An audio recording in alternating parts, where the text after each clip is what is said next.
The silence was the first mistake. In a world carved by two suns and a wind that never slept, silence was an omen. Cole felt it in the sudden stillness of the air, the absence of the grit-on-grit scrape of rock lizards. He stopped cleaning his pistol, the worn checkering on its grip a familiar comfort under his thumb, and slowly raised his head. The twin red dwarfs, Castor and Pollux, bled a bruised purple light across the canyon floor, casting long, predatory shadows from every rust-colored pinnacle. Something was wrong. Too late. A shadow detached from the rock face above him. It fell with a whisper of displaced air, landing in a spray of ochre sand not 10 feet away. It was a woman, slender and wiry, wrapped in desert scavenger cloth that did little to hide the proud, rigid set of her shoulders. In her hand, she held a sword, a long, elegant blade of polished alien metal that seemed to hum in the thin air. It was a dueling weapon, a piece of art meant for ceremony, not a canyon-side mugging. She pointed the blade at his throat. The tip wavered a tiny, frantic orbit. Her knuckles were bone white where she gripped the hilt. Desperation radiated from her like heat from a sun-baked stone. "Your water," she said, her voice tight, straining for a menace it didn't possess. "Your pack, all of it, now!" Cole didn't move.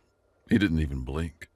His gaze drifted from her face, pale and smudged with dust, down the length of her arm to the shaking sword, and settled on her hand.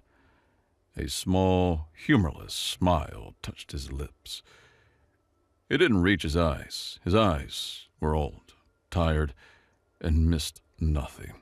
She took a half-step closer, the blade's tip now just inches from his jugular. "Did you hear me, human? I won't ask again. Any last words?" "Yeah," he smiled. "You're holding it wrong." Her carefully constructed mask of aggression didn't just crack, it evaporated. Confusion warred with fury in her amber eyes. "What?" "Your thumb," Cole said, his voice a low, conversational rumble. He gestured with his chin. "You've got it pressed flat along the back of the guard. You do that, you get into a real bind. Your hand slides up, and that fancy crossguard slices it clean off. You want to wrap it around, get a proper grip, leverage." He saw the flicker of doubt, the instinctual urge to glance down at her own hand. That was all he needed. His movement was a single, fluid act of violence. He didn't rise. He uncoiled. One hand shot out, not at the blade, but at her wrist, his fingers clamping down on the delicate bones with the unyielding force of a hydraulic press. The other hand, the one holding his pistol, came up in a blur. He didn't point it at her. He used the heavy, still butt of the grip, a short, brutal strike against the side of her head. It wasn't a knockout blow, just a solid, percussive shock. Her gasp was cut short. The sword clattered to the ground. Her legs gave way, and he caught her by the front of her rags, holding her up as her eyes struggled to focus. He was close enough now to smell the fear sweat on her, and something else, a sharp, electric scent like burning dust. He let her slump to the sand, then picked up the sword. He tested its weight, the balance. It was a masterpiece, light and perfectly forged, worth more than everything he owned, twice over.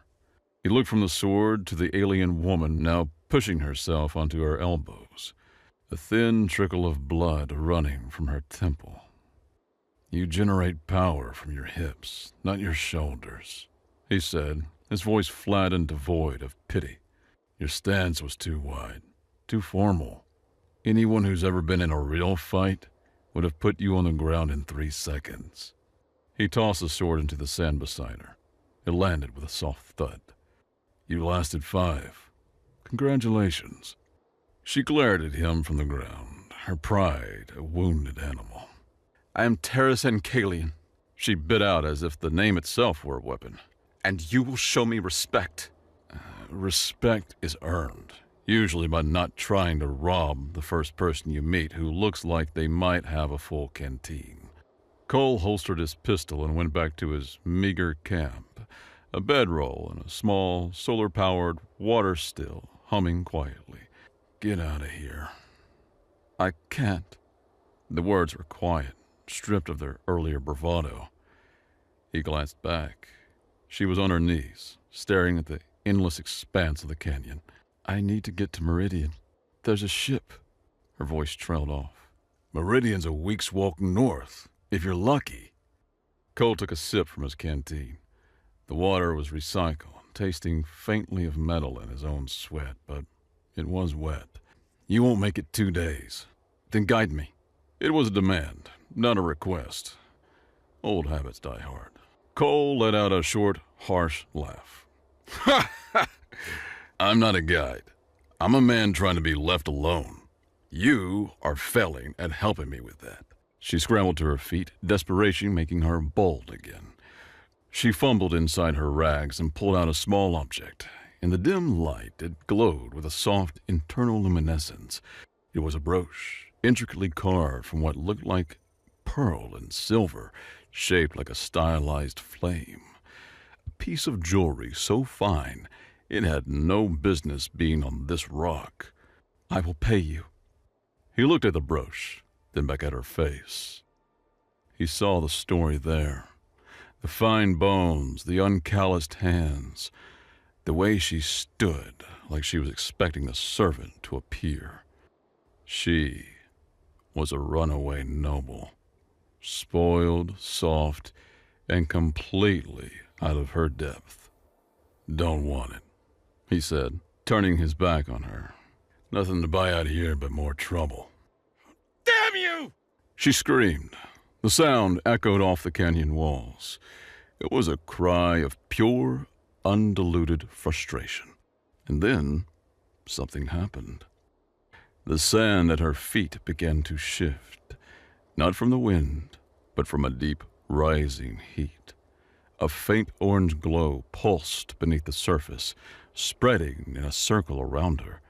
The air wavered like a heat haze, and the sharp electric scent intensified.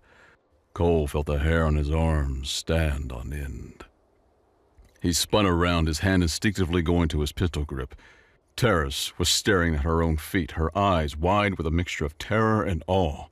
The glow subsided as quickly as it had appeared, leaving a patch of sand fused into glassy black rock.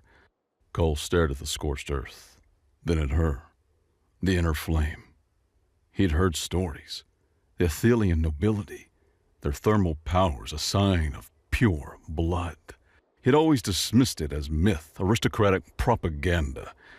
But this was real. And it was uncontrolled, wild. His entire calculation shifted. This was a walking powder keg, a liability of the highest order. If she lost control of that out here, she could start a rock slide, ignite a methane seep, or draw the kind of attention from off-world prospectors and local gangs that he had spent 3 years meticulously avoiding. This was simple risk management. It was better to have a bomb on a leash than one left to wander the Badlands. He let out a long, weary sigh that seemed to carry the weight of a dozen worlds. He walked over, picked up her fancy sword, and handed it to her, hilt first. Then he picked up the brooch from where she'd dropped it and pressed it back into her hand. "Keep it," he said. "You might need to buy a ticket." He looked at her square in the eye. "I'm going to Meridian. You can follow. My water sustains us. You get 1/3 of the rations, and the chance not to die. But we do this my way.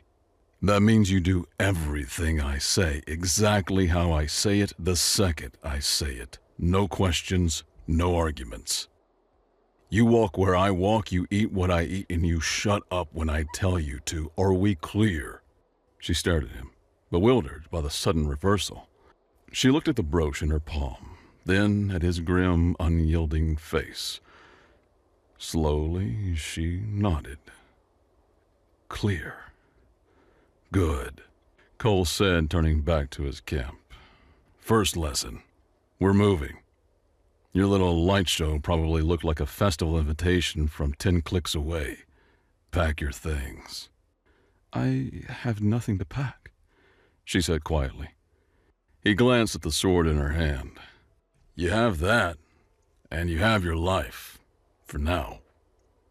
Try to hold on to both. It's more than most people have out here. Her re-education began before the twin suns had fully set. The journey began as a forced march. Cole started by filling a canvas sack with rocks and slinging it over her shoulder. Added weight builds endurance, he said, his voice unsympathetic. And it'll keep you warm when the cold sinks in. My inner flame keeps me warm, she grunted, stumbling over a loose rock. Can you keep it burning for 12 hours without passing out or setting your own clothes on fire? He asked without looking back. No? Then shut up and carry the rocks. He pushed her relentlessly.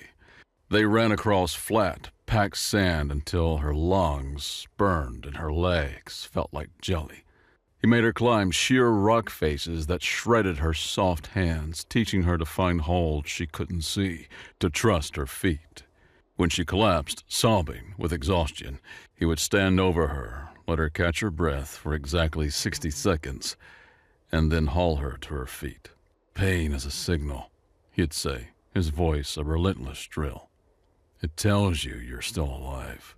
The moment it stops, that's when you worry. He taught her survival the Chorus-born way, the gritty, dirt-under-the-fingernails knowledge of the scavenger, a world away from the grand strategies of her people. He showed her how to spot the faint dark green lichen that only grew on rock strata holding deep-sea moisture. He taught her how to read the wind by the patterns it carved in the sand, predicting sandstorms hours before they hit. His lessons in combat were the most brutal. He took her sword away on the second day. Too much leverage for an enemy to use against you in close quarters. He gave her his own knife, a 9-inch piece of sharpened, blackened steel with a simple, utilitarian grip.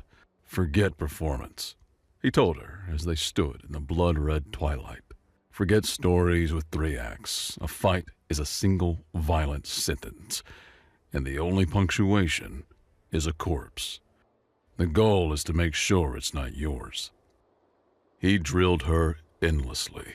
Block, parry, thrust. Wrong. He'd snap, his hand a blur as he twisted the knife from her grip and pressed the flat of the blade against her throat.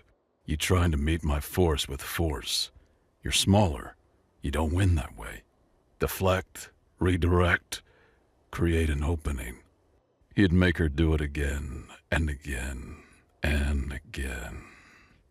You're dead, he'd say, tapping her ribs with the hilt. You left yourself open. He taught her things her fencing masters would have considered sacrilege. How to kick sand in an opponent's eyes, how to use a rock, a pack, a canteen as an improvised weapon, how to break a thumb, how to sever a tendon. Forget honor. He spat, his face inches from hers, his eyes blazing with a cold fire she was beginning to recognize.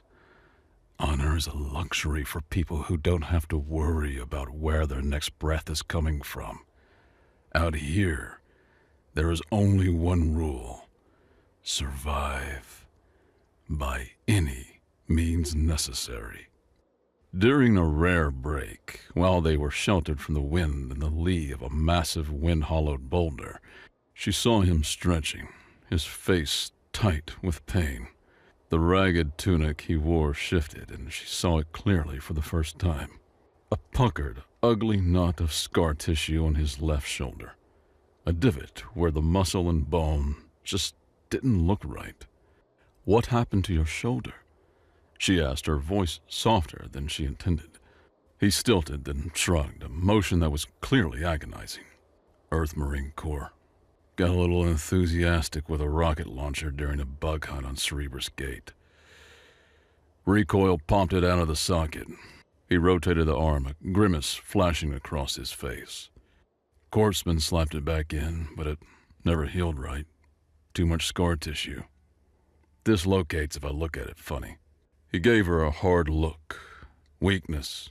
Don't ever tell any enemy your weakness. They were 3 days out from Haven, a moisture farming outpost that was the last stop before the long push to Meridian, when the Skitters found them. They came with a sound, a pack of 6 of them, pouring over a dune like spilled oil. They were low-slung, 6-legged desert predators, moving with a horrifying, jerky speed. Their chitinous bodies were the color of the rust sand, and their eyes, clusters of tiny black lenses, glittered in the dim light. Terrace reacted on instinct. The fear, the surprise. It was a spark on dry tinder. She threw her hands out, and the inner flame answered her call. A huge, magnificent plume of fire erupted from her palms, a roaring torrent of orange and yellow that shot 30 feet into the air. It was a spectacular display of raw power. It was also completely useless. The Skitters, fast and low to the ground, scattered, easily evading the fiery column. The blast washed over the empty sand where they had been a second before. The effort left Terrace grasping, dizzy, a wave of exhaustion washing over her. She stumbled back, her vision swimming. While she was still recovering, Cole moved. Pop, pop! 2 clean shots from his slug thrower.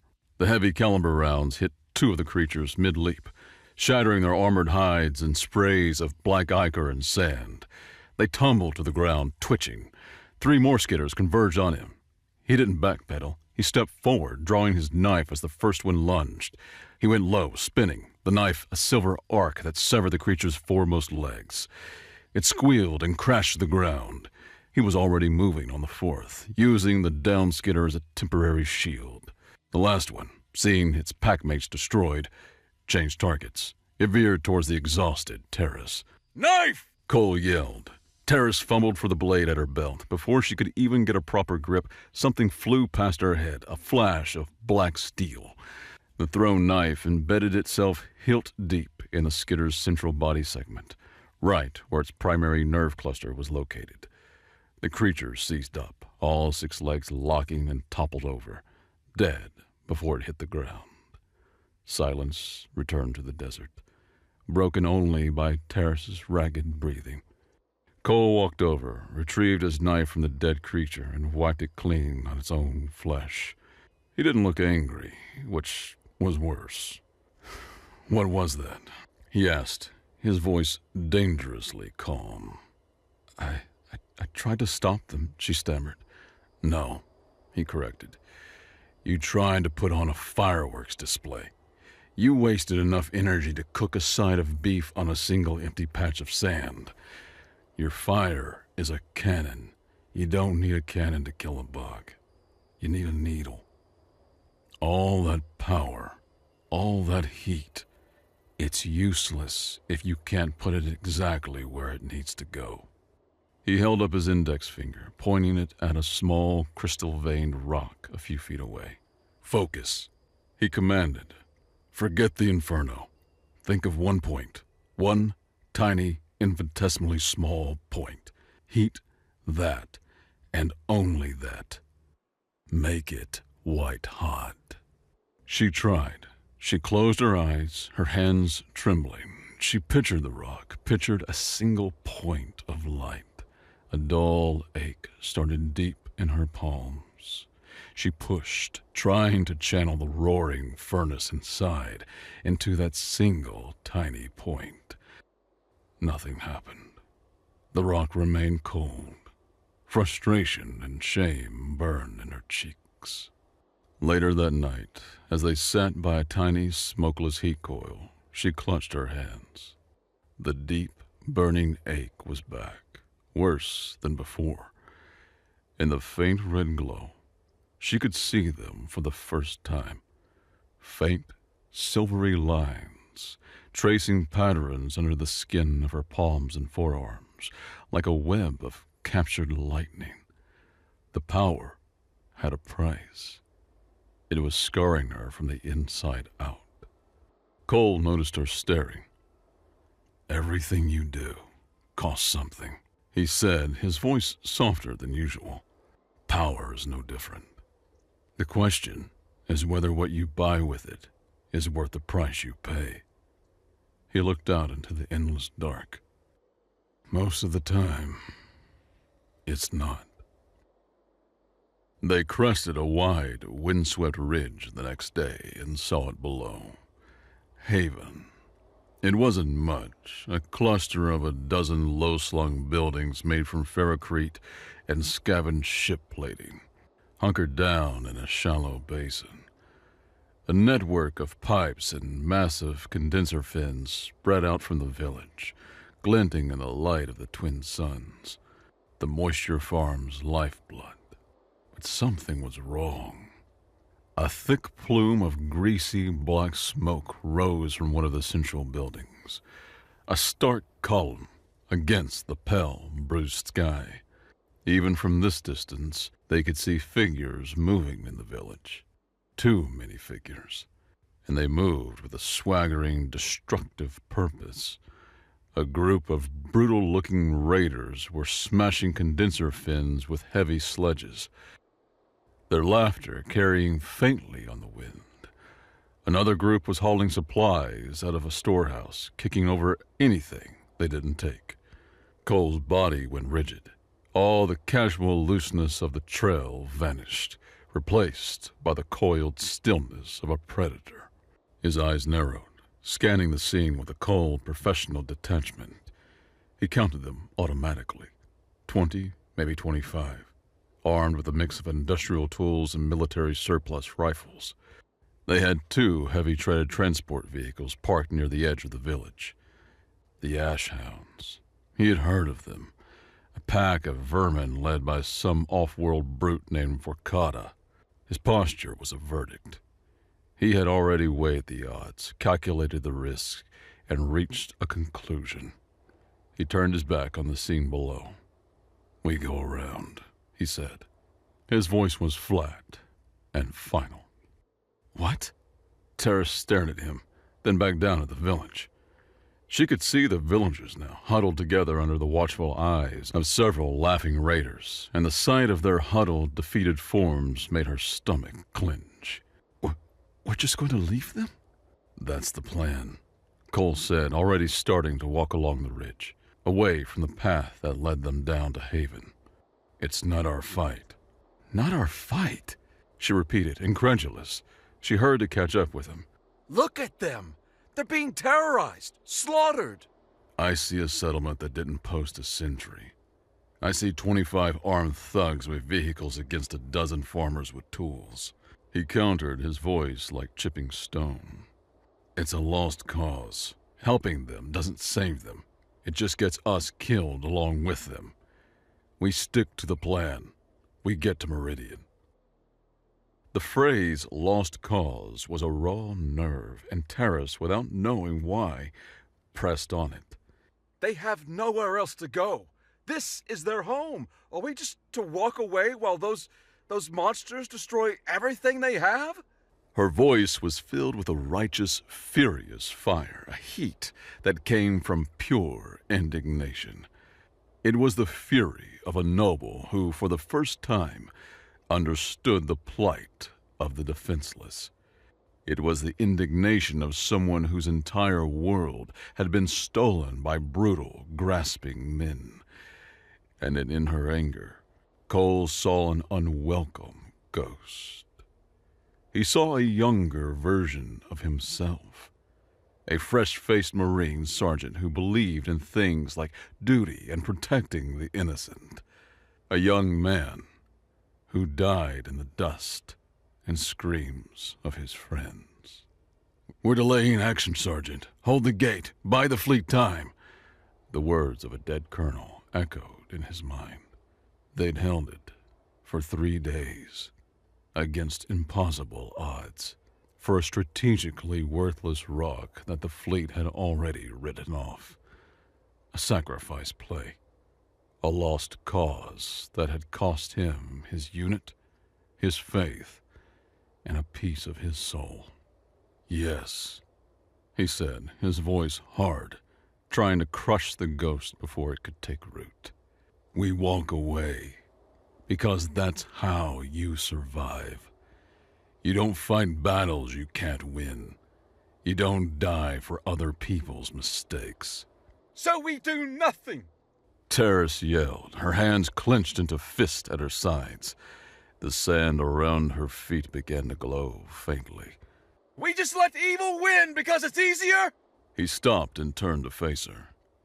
Evil wins all the time. Power wins. The strong take from the weak. That's the law of the universe. That's the only law there is. Wading into a slaughterhouse out of some misplaced sense of honor is how you end up a martyr, and martyrs are just well-meaning corpses. His words were a fortress he had built around himself for years, stone by painful stone. But seeing her there, blazing with the same naive, suicidal nobility he had once possessed, a single stone loosened. A crack appeared in the wall. He looked down at Haven, at the smoke, at the huddled villagers. He looked at Terrace, her face a mask of furious determination. He was supposed to be the cynic, the survivor. He was supposed to be teaching her to be like him. But maybe, just maybe, she was reminding him of who he used to be. He let out a string of curses, sharp and bitter. He spat in the rust-colored sand. Fine, but don't you dare say I didn't warn you. The cold, tactical part of his brain, the part that had never truly shut down, was already re-engaging. His apathy was gone, replaced by a chilling focus that saw only angles, odds, and outcomes. If we're going to do this stupid, suicidal thing, we're going to do it my way. Night fell on Chorus like a shroud. The twin suns sank below the horizon, plunging the twilight belt into a deep, cold dark, lit only by the distant glitter of the galactic core. Under the cover of that darkness, Cole and Terrace moved like ghosts descending from the ridge into the wounded village of Haven. They found the Elder in a root cellar beneath the one building the Ashhounds hadn't torched, the main community hall. Her name was Brenna, a woman whose face was a roadmap of hardship, her eyes holding a deep, bone-weary resilience. About 15 other villagers were crammed into the small space with her, their faces pale and drawn in the flickering lamplight. "They said they'd be back," Brenna said, her voice raspy. "Their leader, the big one, he said they'd be back in 2 days for a final collection, a tribute." "He's given you time to be afraid," Cole said, his eyes scanning the cellar. "Fear makes people compliant." He looked at Brenna. "What do you have for weapons?" The answer was grim. 4 hunting rifles, bolt action, with about 50 rounds between them. A handful of slug-thrower pistols, mostly low-caliber pest control models. The rest were farming tools, heavy-bladed brush cutters, sharpened spades, and pry bars. Cole didn't scoff. He began an inventory. "The rifles have range. The cutters are good for close work. Heavy, good for breaking bones." He was all business, his earlier reluctance burned away by the familiar fire of tactical necessity. This was a problem to be solved like any other. The stakes were just higher. He took a piece of charcoal and on the back of a discarded crate began to sketch a map of the village and the surrounding canyons. "We can't beat them in a straight fight. We don't try. We bleed them. We use the terrain. This is your home. You know every rock, every shadow. That's our advantage." His plan was one of harassment and attrition, born from 100 desperate firefights in a dozen forgotten worlds. They have 2 transports. They'll use the main canyon approach. It's the widest. He tapped a narrower, winding gorge on his crude map. With this pass here, it's a shortcut. If a patrol gets impatient, they might take it. He looked at Terrace. Your fire, the big stuff, is useless. But the needle, can you use it to heat a piece of metal without a big light show? Make it brittle. She nodded, understanding immediately. I can. Good. He drew an X in the narrow pass. We're going to set a trap. We'll weaken the axle on one of their patrol vehicles. When it snaps, they'll be trapped in the gorge. He looked at the grim-faced farmers. You'll be above them, with rocks, nets, anything heavy. We hit them fast, we hit them hard, and we vanish before they can organize a response. He outlined the rest of it. Bottlenecks, tripwires. Tripwires made from salvaged cable, false trails, using Terrace's flame to inspire terror rather than for open battle. A sudden, silent flash of light in the distance to draw a patrol. A heated rifle barrel that would burn the hands of the man who picked it up. Small, cruel, unnerving acts designed to fray their nerves and chip away at their numbers. They think you're scared sheep.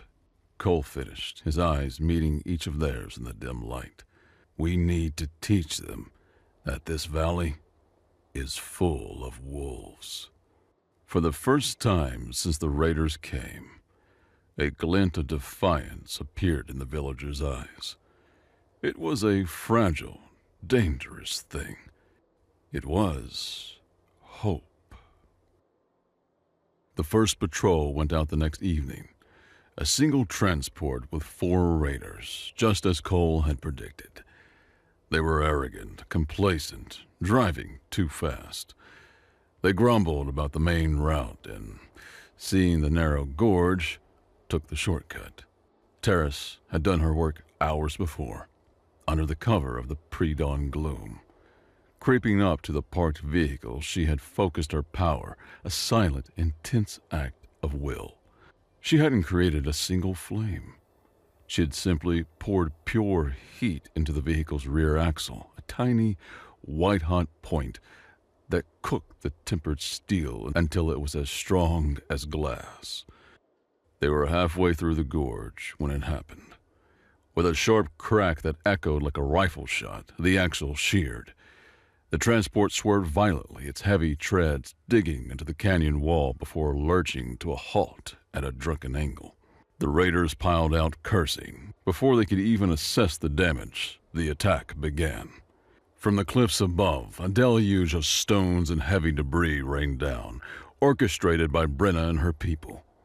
A weighted cargo net, smelling of dust and dried fish, dropped from an overhang, entangling 2 of the raiders, who thrashed and roared in fury. Then Cole and Terrace hit them from the canyon floor. Cole was a blur of motion, his pistol barking twice. One raider, trying to untangle his rifle, crumpled with a slug through his chest. The second shot took another in the leg, sending him screaming to the ground. Terrace moved on the raider tangled in the net. He raised his helmeted head, a narrow view slit, his only vulnerable point. She remembered Cole's words, a needle, not a cannon. She thrust her hand forward, and from her fingertip shot a tiny, almost invisible jet of white-hot flame, no thicker than a wire. It lanced through the view slit. The man's scream was cut short with a sickening wet sizzle. He collapsed, smoke pouring from the eye hole of his helmet. The last raider, the driver, stared in horror at what was happening. He abandoned the vehicle and ran. Cole let him go. Let him run, he said, his voice hard as he reloaded his pistol. Fear is a better weapon than a bullet. Let him go back and tell them what happened.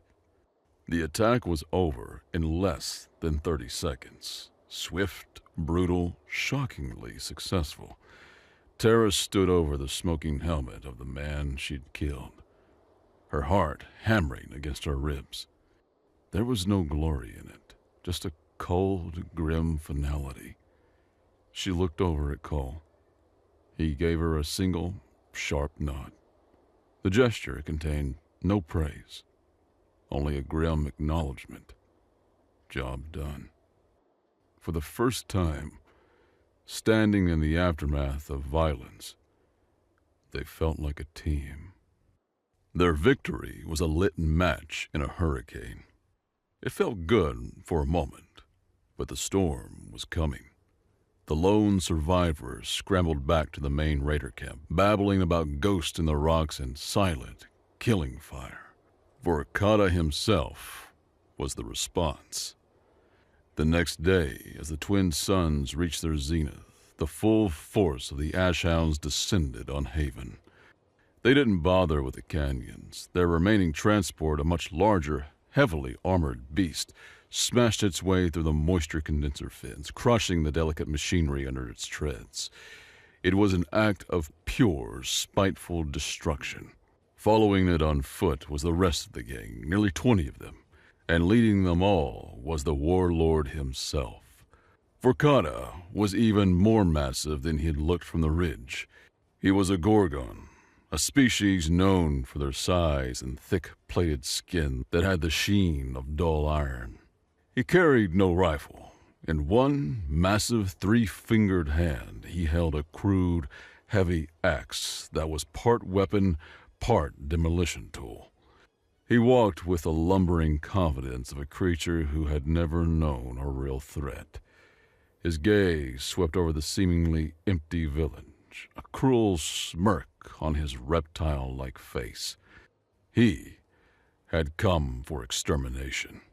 From their hiding place in the community hall, Cole watched them spread out. "So much for attrition," he muttered, his hand resting on his pistol. They were vastly, hopelessly outnumbered. The fight for Haven was a chaotic, desperate scramble for survival. Cole's traps worked, but they were a finger in a cracking dam. A tripwire sent 3 raiders tumbling into a pit, only for 5 more to storm past them. The villagers, fighting with a desperate courage, managed to bring down a few with their hunting rifles from concealed positions, but the Ashhounds answered with overwhelming automatic fire that tore through the thin walls of their homes. Cole fought like a cornered devil. His movements were a study in deadly economy. A double tap from his pistol here, a knife in the throat there. He moved through the chaos, a ghost of deadly intent, always seeking a better position, a clearer shot. Terrace fought with a new ferocity. Her fire was more controlled now, lashing out in focused bursts that melted rifle barrels and seared through armor gaps. The noble playing that war was gone. In her place stood a soldier, but she was still inexperienced. She fixated on a group of raiders pinning down Brenna and 2 others, and in her focus, she didn't see the hulking brute coming up on her flank. Cole saw him. The raider was leveling a heavy-gauge shotgun, a clear shot at Terrace's back. There was no time to shout, no time to aim. Cole reacted without thinking. He launched himself forward, a desperate flying tackle. He shoved Terrace hard, sending her sprawling out of the line of fire. He felt a moment of grim satisfaction before the world exploded in pain. A heavy, metal-sheathed club swung by a different raider he hadn't seen, connected squarely with his upper back and shoulder. The sound was a wet, sharp crack, audible even over the gunfire. White-hot agony flared from his clavicle, a universe of pure, blinding pain. The strength went out of his limbs, the world tilted, and the red sky spinning into a vortex of black. He was unconscious before he hit the ground. Cole! Terrace's scream was pure anguish. Seeing him fall, seeing the man who had tormented her, trained her, and ultimately saved her go down, something inside her snapped. The careful control he had taught her shattered. All the grief, all the rage, all the terror of the past weeks erupted at once. She rose to her knees and unleashed a massive, uncontrolled wave of fire, a roaring nova that engulfed the raiders nearest to her. But it was a blind, wild thing. In the chaos, another raider slammed the butt of his rifle into the side of her head, and her world, too, went dark. Pain was the first reality, a deep, grinding universe of it centered in his left shoulder. Every breath was a fresh stab of fire. Cole's eyes fluttered open. The world swam into a blurry, red-tinged focus. His head was surprisingly clear, but his body was a wreck. He was tied to a thick wooden post in the center of the village square. His arms were pulled tight behind him, the rough rope biting into his wrist. The position stretched his broken clavicle, sending fresh waves of agony through him with every slight movement. The fighting was over. The ashhounds were moving through the ruins of Haven, looting, laughing, kicking at the bodies of the fallen. A handful of surviving villagers, including Brenna, were kneeling in a miserable, defeated huddle nearby, guarded by 2 raiders. And then he saw them. Vorkata, the hulking Gorgon, stood over Terrace's beaten body. She was unconscious, a dark bruise swelling on her cheek. The warlord had one massive, booted foot planted firmly on her chest. He was giving a speech to the terrified villagers, his voice a gravelly boom. And this is the price of defiance. Vorkata roared, gesturing down at Terrace. This is what happens when you listen to outsiders, when you forget your place. He savored their terror for a moment, then looked down at the unconscious woman under his foot. He raised his massive, crude axe. Now a lesson in consequences. The axe rose higher, glinting in the light of the twin suns. He was going to execute her, right there, for sport. The sight of Terrace, helpless and about to be butchered, shattered the final barricades he had built around his soul. Cerebrus Gate crashed over him with the force of a visceral, present-tense reality. The screams of his marines, the smell of plasma burns and cooked human flesh, the overwhelming, crushing futility of their stand. The feeling of being abandoned, sacrificed for nothing. The face of his corporal, a kid named Franklin, looking at him with wide, dying eyes, asking, "Was it worth it, Sarge?" It had filled him with despair then, a cold, dead emptiness that had hollowed him out for years. But this time was different. He saw a fat, arrogant bully in a ruined village. He saw a murder about to happen, and the person under the axe, the one he was watching die, was Terrace. A proud, stupidly brave, fire-slinging noble who had, against all odds, gotten under his skin. The despair was gone, and in its place was a rage so pure and so absolute, it was a physical force. It was a white-hot sun incinerating years of cold ash. He looked at the ropes behind him. He looked at his ruined shoulder, the one that never healed right, the weakness. He thought of the courtsman telling him, "Careful with this one, Sarge. The socket's a mess. They'll pop out if you look at it funny." He didn't just look at it. With a guttural roar, he was equal parts agony and pure, undiluted fury. He wrenched his entire body to the right. His fight was with his own joints, not the ropes. He felt a wet, tearing pop, As his left humerus ripped free from his glenoid socket, the pain was blinding, a nova of pure agony that would have made most men pass out. But the rage was stronger. The sudden, sickening slack in his arm gave him just enough room. He twisted his freed hand, his fingers numb and useless, and worked it under the ropes. Then he did the same with his right, dislocating it with another silent, teeth-grinding scream of effort. The pain was a physical presence now, a creature with claws and teeth, but his mind was crystal clear. He was free. Cole stumbled away from the post, his arms hanging limp and useless at his sides. He was a wreck, a broken thing held together by sheer, stubborn fury. He was no match for a healthy, armored Gorgon in a straight fight. So, he didn't fight. He harassed. "Hey, ugly!" He snarled, his voice a raw rasp. Forcana, who had been savoring the moment, turned, his axe still raised. He saw Cole, free from the post, and his reptilian face twisted in a mask of disbelief and rage. He lowered the axe and took a thunderous step forward. Cole, his arms flopping uselessly, bent his knees and kicked a huge cloud of sand and dust directly into the warlord's face. Forcana roared, sputtering, pawing at his eyes. It was a cheap, dirty trick, and it was perfect. It bought Cole seconds. He scrambled away, weaving through the burning wreckage of a moisture condenser. The chase began, a raw humiliation for the warlord. Forcana, a mountain of muscle and plated armor, was a brawler ill-suited to a chase.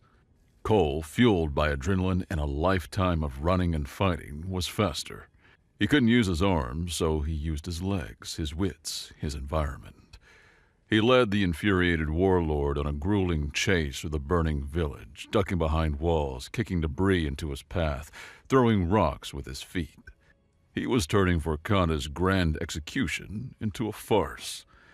The remaining ashhounds stopped their looting to watch, their laughter dying as their fearsome leader was made to look like a fool, chasing a broken man he couldn't catch.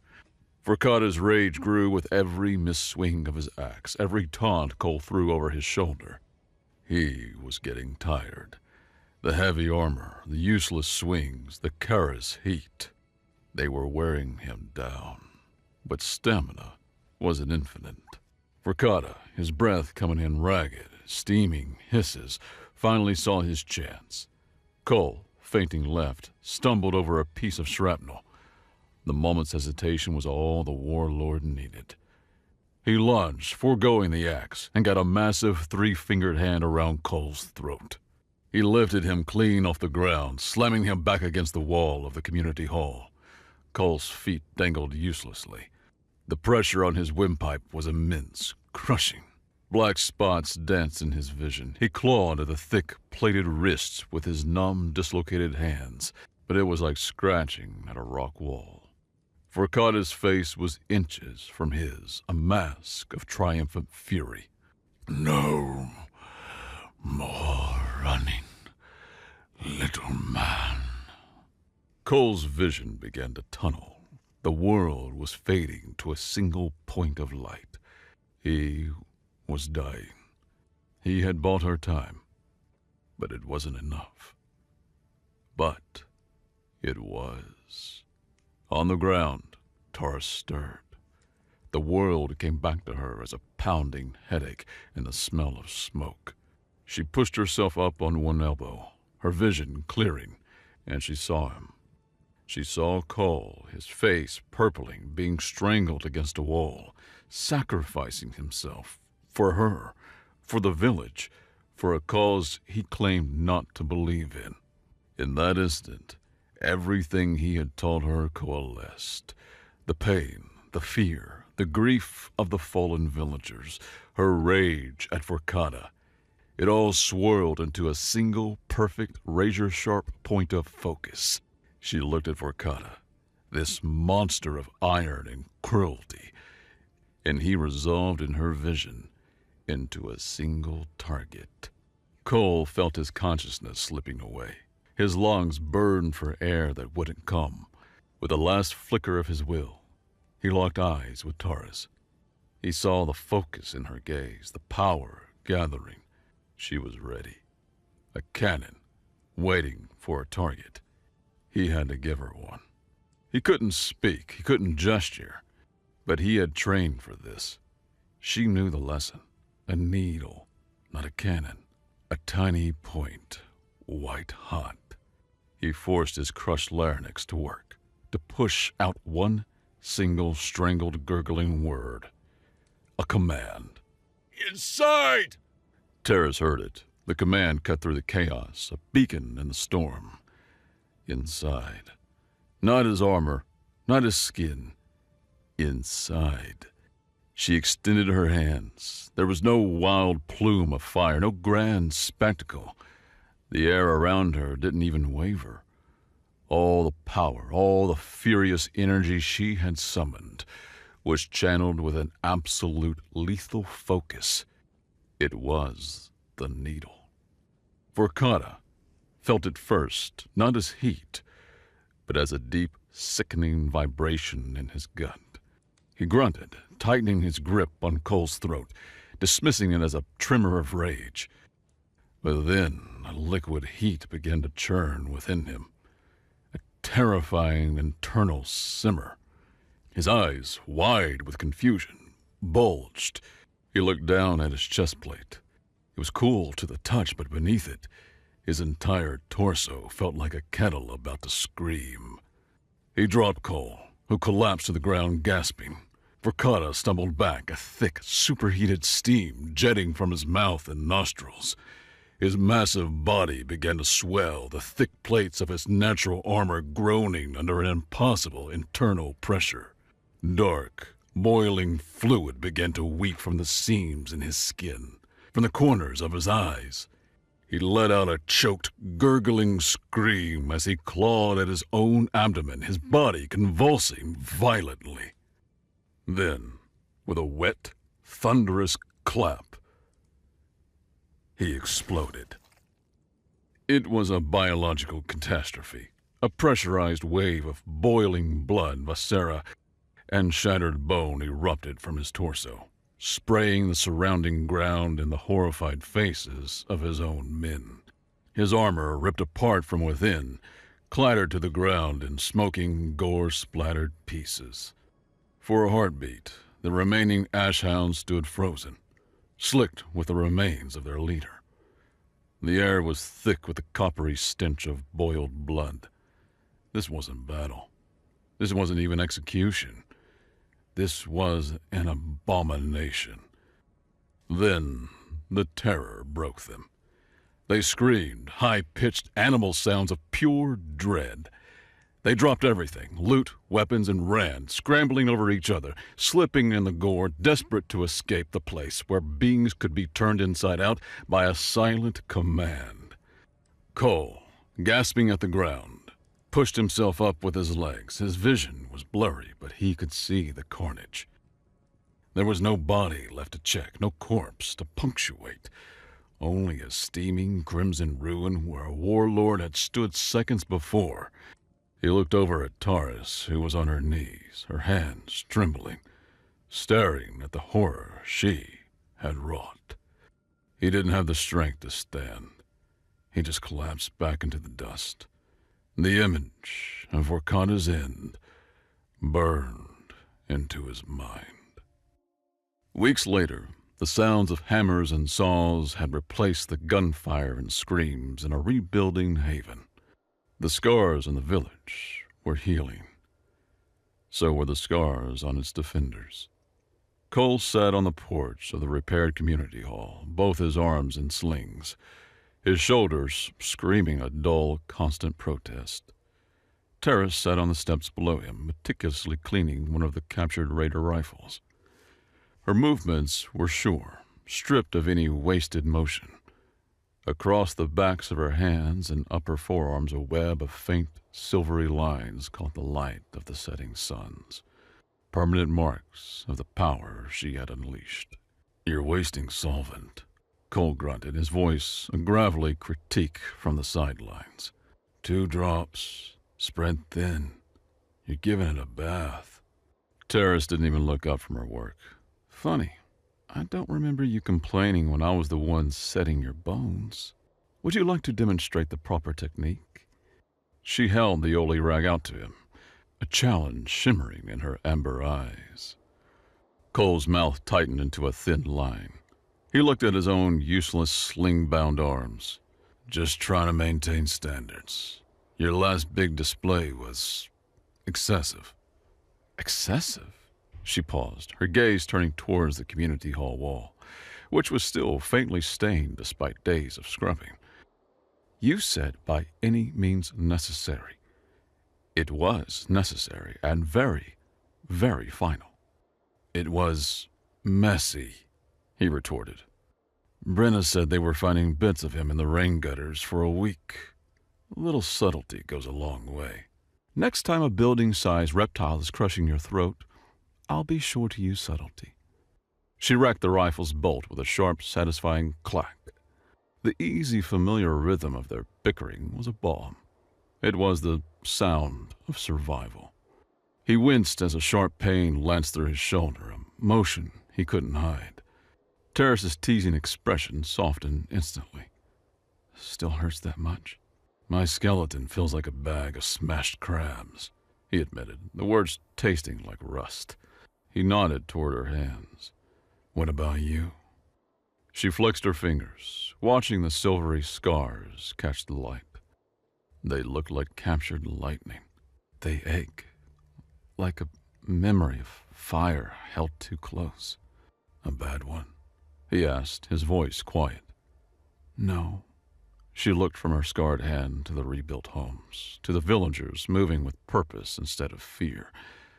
Then she looked at Cole. It's a reminder that some things are worth paying for. Later, they stood on the same ridge where they had first seen the village. The smoke was gone. The condenser fins were being rebuilt. Life was returning. They looked out at the vast, rust-colored horizon. Meridian's still that way, Cole said, nodding north. The original plan. The escape. Terrace was silent for a long moment, the desert wind whipping strands of her hair across her face. She looked different now. The desperate, frightened girl who had ambushed him in a canyon was gone. In her place was a woman who had faced death and chosen to fight back. Or, she said, a new, dangerous confidence in her voice, we could go fight House Kalian, the ones who exiled me. I hear they have a lot of nice things worth breaking. Cole looked at her, at the fire in her eyes, a blaze born of will, not her inner flame. He looked out at the endless, hostile desert. His perspective had shifted. Where he once saw only a place to hide, he now saw a place of possibility. A small, genuine smile touched his lips for the first time in years. It reached his eyes. All right, he said, but this time, we do it my way from the start. She grinned, a flash of white teeth in her sun-darkened face. Wouldn't have it any other way, Sergeant. They turned from the path to Meridian and began walking, their shadows stretching long behind them in the light of the twin suns, walking as partners, a broken soldier and a scarred noble, heading toward their next fight together.